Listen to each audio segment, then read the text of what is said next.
à tous, c'est Julia, bienvenue sur ma chaîne. Oui, une nouvelle vidéo qui suit très vite la précédente, car comme vous pouvez le voir à ma tenue, c'est le même jour, car en fait, je prépare des petits desserts pour le goûter du dimanche, qui est le jour familial, le jour où on partage, le jour où on se fait plaisir, même pour moi qui fais attention à ma santé. Là justement, j'ai ma tante qui est là avec ses enfants, dont ma filleule Eden, que j'aime très fort, et donc j'en ai profité pour faire des petits desserts sympas pour le goûter. Donc avec les sablés que j'ai fait précédemment, je vais faire cette recette-là, qui est une recette dont je vais raffoler étant une très grande fan d'Oreo. C'est aussi la première vidéo de cheesecake que je vais réaliser. Donc ce que je vous propose de réaliser aujourd'hui, comme vous avez pu vous en douter, c'est un cheesecake aux Oreos. Donc le cheesecake, l'incontournable américain. Je pense que vous l'avez compris que j'adore la cuisine américaine et le cheesecake c'est vraiment le must de la cuisine américaine. Les Oreos j'adore, je suis vraiment une très grande fan d'Oreo, c'est tellement bon. Alors cheesecake plus Oreo c'est un mariage parfait et je pense que ça va satisfaire tout le monde. Passons à un super bon moment de gourmandise. Donc on passe suite à la liste des ingrédients pour réaliser un cheesecake aux Oreos.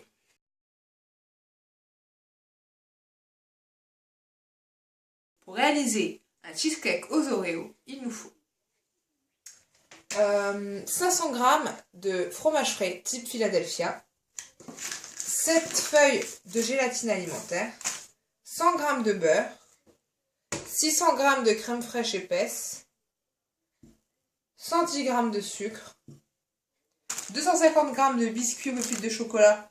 Ici j'ai pris donc des cookies qui vont très bien. 100 g de chocolat blanc, 150 g d'Oreo et 115 g de mini Oreo. On passe tout de suite à la préparation de notre cheesecake.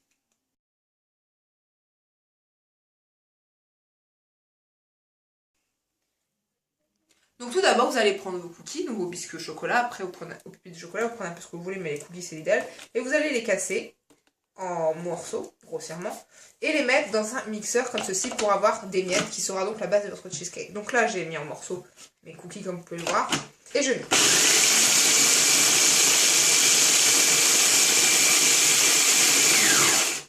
Et vous obtenez donc des petites miettes, ce qui sera parfait pour la base de votre cheesecake.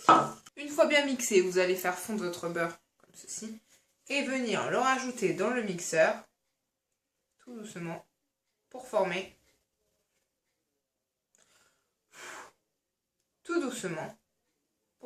ensuite une pâte en fait granuleux. Vous voyez là mon mixeur il est limite, vraiment juste. Si vous avez un plus grand mixeur, ça serait mieux. Et donc à nouveau, je vais venir mixer le tout pour avoir une pâte. Là, le bruit est différent, ça fait une pâte. Et je vais aider mon mixeur en mélangeant. Et une fois que vous avez obtenu une pâte comme ceci, vous voyez, elle est vachement gras, mais bon, c'est l'Amérique. Ça va donc être la base de votre cheesecake, troisième fois que je le dis. Et vous allez donc prendre un moule d'environ 20 sur 30, comme ceci, un moule rectangulaire. Après, vous pouvez aussi prendre un rond, il n'y a pas de problème, mais bon, là, la recette est plutôt adaptée pour ça. Et vous allez venir mettre du papier cuisson dessus, pour éviter que ça ne colle. Et vous allez verser votre préparation de base pour faire le fond de votre cheesecake, tout simplement. Donc là, c'est très gras. Vraiment gras. Donc je mets ma pâte comme ceci et j'étale sur les bords de mon plat. Et une fois que vous avez bien tout éparpillé, étalé dans votre moule de façon homogène, vous allez pouvoir le mettre au réfrigérateur pendant 30 minutes. C'est parti. Maintenant, on va pouvoir passer à la réalisation de l'appareil à fromage de notre cheesecake.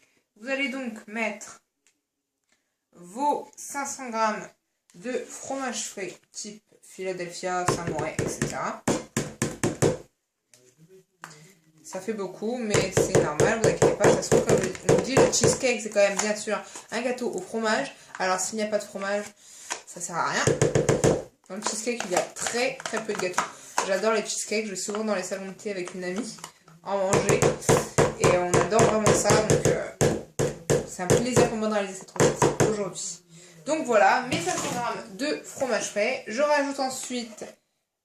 Alors, comme je dis, il y a bien 600 g de crème fraîche, mais pour l'appareil à fromage, on va utiliser que 400 g de crème fraîche épaisse. Attention de ne pas prendre de la crème allégée, car un cheesecake a besoin de matière grasse, sinon ça ne tiendra pas. Les erreurs souvent réalisées dans ce genre de préparation, c'est prendre des crèmes allégées. On se dit, on veut toujours avoir bonne conscience. Alors on veut prendre un peu d'allégé pour alléger tout ça. Sauf que non, dans les recettes américaines, l'allégé ne fait pas partie de la recette. C'est pour ça d'ailleurs qu'il y a ce petit cliché sur la cuisine grasse de l'Amérique. Beaucoup de gens prennent des kilos en Irlande. C'est un cliché plutôt réel, on va dire.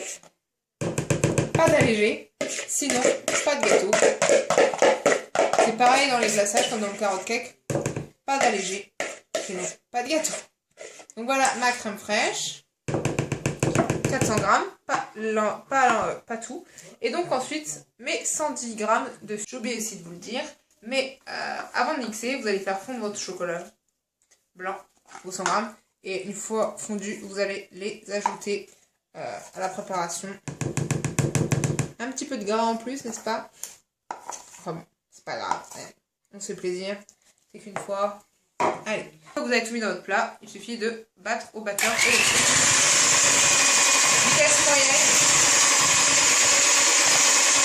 Il va pas avoir une bonne consistance quand même.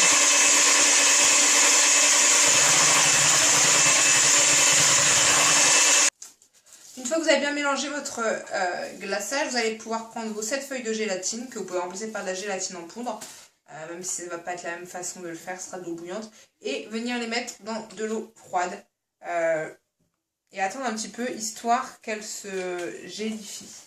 Une fois que ce sera fait, qu'elles seront gélifiées, vous pourrez les mélanger à l'aide d'une fourchette, après avoir ressorti de l'eau bien sûr, et venir les ajouter à la préparation et bien remélanger tout ça, pour que votre appareil à fromage en fait se solidifie. Sinon il sera complètement liquide, ce sera pas un cheesecake. Donc vous les mettez bien comme ceci dans l'eau, vous appuyez, et vous les laissez juste le temps qu'elles se gélifient, et donc on se retrouvera au moment de les ajouter. À tout de suite. Une fois que vos feuilles ont à peu près, se sont un petit peu, enfin qui sont devenues plus gélifiées, comme vous pouvez le voir, plus gluantes, vous allez pouvoir les mettre dans une casserole avec 7 centilitres d'eau sur feu doux, juste histoire qu'en fait ça devienne un petit mélange. C'est ce qu'on va faire ici. Je récupère mes feuilles, vous pouvez le voir. Je vais les mettre dans mes 7 centilitres d'eau. 7 centilitres d'eau, ça fait pas grand chose.